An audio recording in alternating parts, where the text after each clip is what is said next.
എല്ലാവർക്കും horizon PSC and ജോബ്സിൻ്റെ പുതിയൊരു job notification വീഡിയോയിലേക്ക് സ്വാഗതം. നമ്മളിന്ന് നോക്കുന്നത് കേരള ഹൈവേ റിസർച്ച് ഇൻസ്റ്റിറ്റ്യൂട്ട് KHRIയിലെ ഒഴിവുകളാണ്. എഞ്ചിനീയർ, അനലിസ്റ്റ്, COE എന്നീ തസ്തികകളിലേക്കാണ് ഒഴിവുകൾ വിളിച്ചിട്ടുള്ളത്. ഇതെല്ലാം കരാർ നിയമനമാണ്. ഓൺലൈൻ വഴിയാണ് അപേക്ഷ നൽകേണ്ടത്. അപ്പോൾ നമുക്കതിൻ്റെ ഡീറ്റെയിൽസ് നോക്കാം.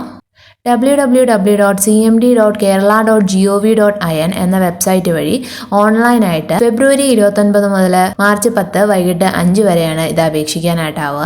ഇനി ഡീറ്റെയിൽസ് നോക്കിയാൽ ആദ്യത്തേത് സ്ട്രക്ചറൽ എഞ്ചിനീയറുടെ ഒരു ഒഴിവാണ്. പ്രായപരിധി 40 കവിയരുത്. യോഗ്യത MTech ഇൻ സ്ട്രക്ചറൽ എഞ്ചിനീയറിംഗ്. MTechന് CGPA മിനിമം 7.5 ഉണ്ടായിരിക്കണം. അതോടൊപ്പം തന്നെ 3 മുതൽ 5 വർഷ പ്രവൃത്തി പരിചയവും ഉണ്ടായിരിക്കണം. ഇതിന്റെ ശമ്പളം 55,000 മുതൽ 65,000 രൂപ വരെ. അടുത്തത് അനലിസ്റ്റ് COEയുടെ ഒരു ഒഴിവാണ്. ഇതിന്റെ പ്രായപരിധി 40 കവിയരുത്.